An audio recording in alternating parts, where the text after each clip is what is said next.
ईद के दिन सुबह मिठाई बनाने के लिए माँ फातिमा रदी अल्लाहु अन्हा बहुत ही मसरूफ थी। आटा गूंथने और दीगर तैयारियों में लगी हुई थी क्योंकि सुबह ही सारे काम पूरे करने थे। दूसरी तरफ 8-10 साल के मासूम से दो भाई अपना खेल छोड़कर माँ के पास आ गए। उनके मासूम लहजे में एक सवाल था, अम्मा तुम्हें याद नहीं आज ईद है, जरा बाहर आकर देखो तो सही।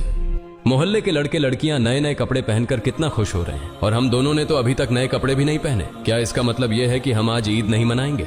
थोड़ी देर बाद वे फिर कहने लगे, अम्मा जल्दी से हमारे नए कपड़े पहना दो, हम भी उनके साथ खेलते खेलते ईदगाह जाना चाहते हैं। जब अब्बू आएंगे तो उन्हें हमारे साथ भेज देना, हम उनके साथ वापस लौट आएंगे। माँ ने बच्चों के सिर पर मोहब्बत भरा हाथ फेरा, उनके माथे को चूमा और बोली, अभी ईदगाह जाने में काफी वक्त है बेटा, तुम लोग बाहर जाकर थोड़ा घूम फिर आओ, फिर मैं तुम्हें नए कपड़े पहना दूंगी। हो सकता है तब तक तुम्हारे अब्बू भी आ जाएं, शायद वह तुम्हारे लिए नए कपड़े लेकर आएं, तब मैं तुम्हें नए कपड़े पहना दूंगी और तुम अपने अब्बू के साथ ईदगाह चले जाना। अब जाओ बेटा, बाहर जाकर थोड़ा खेलो, इस बीच मैं अपने काम निपटा लूं। दोनों भाई बोले, जी अम्मा। फिर छोटा भाई अचानक सवाल करने लगा, अम्मा क्या अब्बू हमारे लिए नए कपड़े लेने गए हैं? माँ ने दोनों बच्चों को अपने गले से लगा लिया, उनके माथे पर प्यार से चूमा और अपने दिल के आंसू पोंछते हुए हंसकर कहा, हाँ बेटा तुम्हारे लिए नए कपड़े आएंगे, तुम्हें जरूर पहनाऊंगी। अब तुम लोग बाहर जाकर खेलो, सब ठीक हो जाएगा। माँ ने अपने रब पर यकीन करके अपने बच्चों को दिलासा दिया। दोनों भाई खुशी खुशी बाहर चले गए। माँ ने अपने आंचल से आंसू पोंछे और मजबूरी में अपने काम में दोबारा मशगूल हो गई। कुछ देर बाद दोनों भाई फिर रोते हुए घर लौट आए। उन्होंने कहा,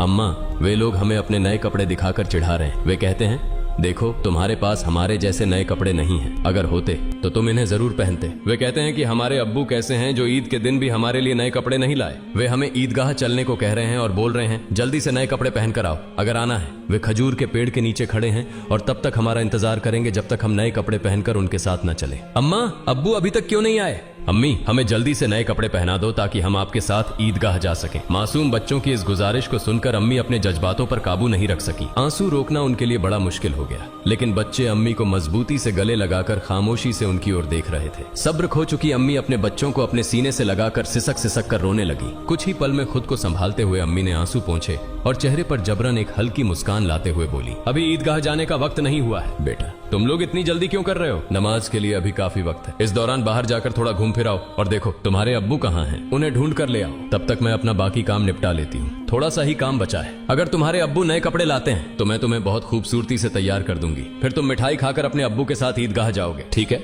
दोनों भाइयों ने कहा, जी अम्मी। अम्मी ने अपने दिल को मजबूत करते हुए बच्चों को तसल्ली दी, लेकिन जैसे ही उन्होंने बच्चों के मासूम चेहरों की तरफ देखा, उनकी आंखों में आंसुओं का सैलाब उमड़ पड़ा। बच्चों को अपनी हालत का अंदाजा न हो, इस डर से अम्मी एक कमरे से दूसरे कमरे में जाती रही। इधर दोनों मासूम भाई परेशान होकर अम्मी अम्मी कहते हुए अम्मी के पास आए। उन्होंने कहा, अम्मी हम अब्बू को ढूंढने जा रहे हैं। अम्मी ने रूंधे गले से कहा, हाँ जाओ। उनकी आवाज में छुपा दर्द बच्चे समझ नहीं सके। बड़े भाई ने अफसोस जताते हुए कहा, अब्बू कहाँ होंगे? छोटे भाई ने बड़े भाई से पूछा, अब्बू कहाँ गए? बड़े भाई ने जवाब दिया, पता नहीं, चलो इधर उधर ढूंढते हैं। छोटे भाई के कंधे पर हाथ रखते हुए दोनों भाई अब्बू की तलाश में निकल पड़े। इधर अम्मी अपने दिल का दर्द कम करने का कोई रास्ता नहीं पा रही थी। उनकी बेचैनी और बढ़ गई। वह सोचने लगी, मैं अपने मासूम बच्चों को कैसे बताऊं कि आज उन्हें नए कपड़े पहनाने की सामर्थ्य हमारे पास नहीं है, फिर भी उन्हें कैसे तसल्ली दूं? और आज तो ईद का दिन है, वे मेरी बात क्यों मानेंगे? या अल्लाह तुम्हारे अलावा कोई सहारा नहीं। ईद के लिए जो मिठाई बनाई है वह भी कई दिनों तक थोड़ा थोड़ा गेहूं बचाकर तैयार की है, उसी से हलवा और रोटी बनाई है, लेकिन नए कपड़े कहां से लाऊं? या अल्लाह ये बोझ क्यों डाल दिया इस अम्मी के सिर पर? तुम तो सबकी हालत जानते हो, मैं इन मासूम बच्चों को कैसे समझाऊं? या अल्लाह तुम रहमदिल और सर्वशक्तिमान हो, झूठ बोलना गुनाह है, यह जानते हुए भी मैं अपने बच्चों को झूठे दिलासे और उम्मीद देकर बहला रही हूँ, लेकिन अब मैं क्या करूँ ये तो बता दो। हे अल्लाह तुम मुझे रास्ता दिखाओ, तुम मेरे गरीब पति की हालत जानते हो, तुम गरीबों के हालात से वाकिफ हो। हे रहमान हे रहीम। यह कहते कहते माँ रसोई में चली गईं और जोर जोर से चक्की चलाने लगी। चक्की के घुर्र घुर्र की आवाज के साथ उनके दिल का दर्द भी बाहर आने लगा। आंसू पोंछते हुए भले ही मिठाई बनाने का काम तेजी से चल रहा था, लेकिन जैसे ही यह काम पूरा होने को आया, एक और मुश्किल सामने खड़ी हो गई। तभी अम्मा अम्मा कहते हुए दो मासूम बच्चे हांफते हांफते माँ के पास आकर खड़े हो गए। माँ ने कहा, बोलो बेटा क्या बात है? माँ ने अपनी इच्छाओं और आराम को हमेशा पति की गरीबी को देखकर दबा कर रखा था। वह थोड़े में ही खुश रहती थी, लेकिन आज मासूम बच्चों की छोटी सी ख्वाहिश ने उनके धैर्य को तोड़ दिया। उन्होंने खुद को संभालते हुए बच्चों को गोद में उठा लिया, मुस्कुराने की कोशिश की, उनके माथे पर चुंबन किया और कहा, बोलो बेटा क्या कहना है? दोनों बच्चों ने हाथों से अपनी आंखें मसलना शुरू कर दिया। यह देखकर छोटे भाई ने भी बड़े भाई की नकल कर ली। माँ ने कहा, देखो बेटा, तुम्हारे अब्बा सही समय पर आ जाएंगे। मैं देखो यहाँ तुम्हारे लिए मिठाई बना रही हूँ, तुम मिठाई खाकर ईदगाह जाना। थोड़ा सब्र करो, बस थोड़ी ही देर और। उन्होंने बच्चों को सीने से लगा लिया, उन्हें प्यार से समझाया और कहा, थोड़ा इंतजार करो बेटा, मिठाई अभी तैयार हो जाएगी। छोटे भाई ने आंखें मसलते हुए अचानक पूछा, लेकिन हमारे नए कपड़े अम्मा? यह सुनते ही माँ चौंक गई। जल्दी से बोली, अरे बेटा ऐसा करते हैं, तुम लोग जाकर पहले नहाओ, अभी तक नहाए भी नहीं हो। दोनों भाइयों ने एक साथ कहा, नहीं अम्मा, अभी तक नहीं नहाए। माँ के लिए मासूम बच्चों से छल करना बहुत दर्दनाक था। उनका दिल अंदर ही अंदर जल रहा था, लेकिन उन्होंने हंसते हुए कहा, बेटा बिना नहाए क्या कोई ईदगाह जाता है? जाओ जल्दी से नहाओ, फिर सब तैयार हो जाएगा। दोनों भाइयों ने कहा, ठीक है अम्मा, हम अभी जाकर नहा लेते हैं, आप सब कुछ तैयार रखना, हम जल्दी से आ जाते हैं। दोनों खुशी खुशी नाचते हुए बाहर निकल गए। माँ ने दुआ की, जाओ बेटा, अल्लाह हाफिज। बच्चे तो चले गए, लेकिन माँ के दिल में चिंता और गहरी हो गई। उनका दिल जैसे एक अथाह सागर में डूब रहा था। माँ सोचने लगी, जब वे वापस आएंगे और कहेंगे, हमें नए कपड़े पहनाओ, हम ईदगाह जाएंगे, तब मैं क्या करूंगी? माँ का मन अब और नहीं संभल सका, उनकी आंखों से आंसू फूट पड़े। उन्होंने सजदे में गिरकर अल्लाह से दुआ की, हे अल्लाह, तुम ही मेरा सहारा हो, तुम इस बेबस माँ की मदद करो, तुम मुझे इस स्थिति से बाहर निकालो। हे अल्लाह, तुम्हारे अलावा मेरा कोई नहीं है, मुझे राहत दो, इस स्थिति से मुक्ति दो। इसके बाद माँ किसी उन्मादी की तरह बोलने लगी, हे अल्लाह, तुम तो बच्चों की माँ का दिल समझते हो। 3 बार इन मासूम नासमझ बच्चों को बहला फुसलाकर मैंने किसी तरह संभाल लिया, लेकिन अब क्या करूं, अब क्या कहूं? तुम ही मुझे रास्ता दिखाओ, हे अल्लाह, तुम ही मुझे सहारा दो, तुम सर्वशक्तिमान हो, तुम सब कर सकते हो। फिर उन्होंने जोर से चिल्लाते हुए कहा, तुम सब कर सकते हो अल्लाह, तुम सब कर सकते हो। उधर नहाने के बाद दोनों भाई खुशी खुशी हाथ में हाथ डाले घर की ओर चल पड़े। कुछ ही देर में दोनों भाई हंसते खेलते घर पहुंचे और जोर से आवाज देने लगे, अम्मा अम्मा, हम आ गए अम्मा। लेकिन माँ की ओर से कोई जवाब नहीं आया। छोटा भाई बड़ी मासूमियत से अपने बड़े भाई की ओर देखने लगा और पूछा, भैया माँ बोल क्यों नहीं रही हैं? क्या माँ सो रही हैं? बड़ा भाई छोटे भाई को अपनी बाहों में लेकर उसे दिलासा देने लगा, रुको मैं देखता हूँ। जैसे ही बड़ा भाई माँ को जगाने के लिए हाथ बढ़ाने वाला था, उसी समय दरवाजे पर जोर से खटखटाने की आवाज आई।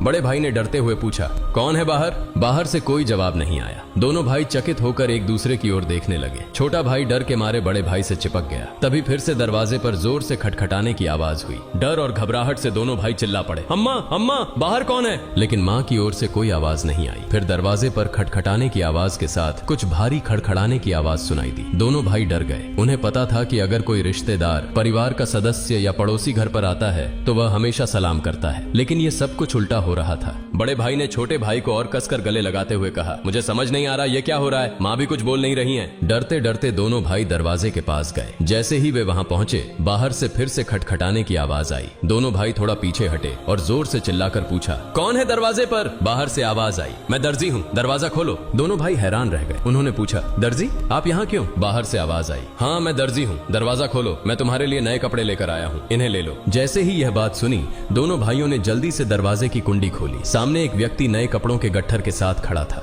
दोनों भाई एक पल के लिए हैरान रह गए। दर्जी ने कपड़े उनकी ओर बढ़ाए। बड़े भाई ने झटपट सारे कपड़े अपने हाथों में ले लिए और छोटे भाई का हाथ पकड़कर तेजी से दौड़ते हुए माँ के पास पहुंचा। उस समय माँ अब भी संभल नहीं पाई थी, वह गुपचुप आंसू बहा रही थी। दोनों भाई बोले, अम्मा अम्मा, देखो दर्जी हमारे लिए कितने सुंदर सुंदर नए कपड़े लेकर आया है, जल्दी से हमें कपड़े पहनाओ, हम ईदगाह जाएंगे। बड़े भाई की बात सुनते ही छोटा भाई भी चहकते हुए बोला, हाँ अम्मा जल्दी करो, अगर देर हो गई तो हमें नमाज का समय नहीं मिलेगा। माँ यह सुनकर हैरान रह गई। कुछ पल के लिए बच्चों की ओर देखा और उन्हें गले लगाकर फूट फूट कर रोने लगी। इसके तुरंत बाद उन्होंने बच्चों को छोड़ दिया और सीधे सजदे में गिर गई। उन्होंने कहा, है अल्लाह, तुम्हारी महानता को कौन समझ सकता है। उन्हें तुरंत समझ में आ गया कि जो व्यक्ति नए कपड़े लेकर दर्जी बनकर आया था वह वास्तव में दर्जी नहीं था, निश्चित ही वह अल्लाह के भेजे हुए फरिश्तों में से एक था। माँ सजदे से उठी और जल्दी से बच्चों से बोली, जाओ बेटा जाओ, उसे मेरा सलाम कह देना और कहना कि वह आज हमारे घर से विदा हो जाए। लेकिन बच्चों को यह बात याद ही नहीं रही। दोनों भाई नए कपड़े पाकर इतने खुश थे कि उनकी खुशी का ठिकाना नहीं रहा। माँ ने बच्चों को देख उनके सिर और पीठ पर हाथ फेरकर उन्हें गोद में लेकर प्यार किया और माथे पर चूमा। फिर हल्के से डांटते हुए कहा, बेटा क्या तुम अभी तक नहीं गए? दर्जी साहब को क्या लगेगा?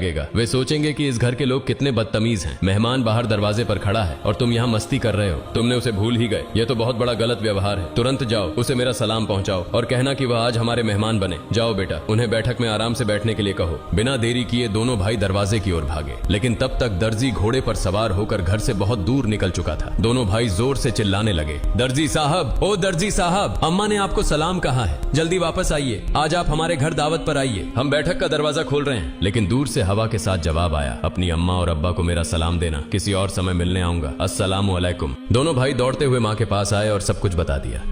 बोले, दर्जी साहब ने तुम्हें और अब्बा को सलाम कहा है, वह घोड़े पर सवार होकर उस तरफ जा रहे हैं, जल्दी आओ। माँ, उन्हें देखोगी ना? जल्दी करो और खिड़की से देख लो, जल्दी आओ। माँ,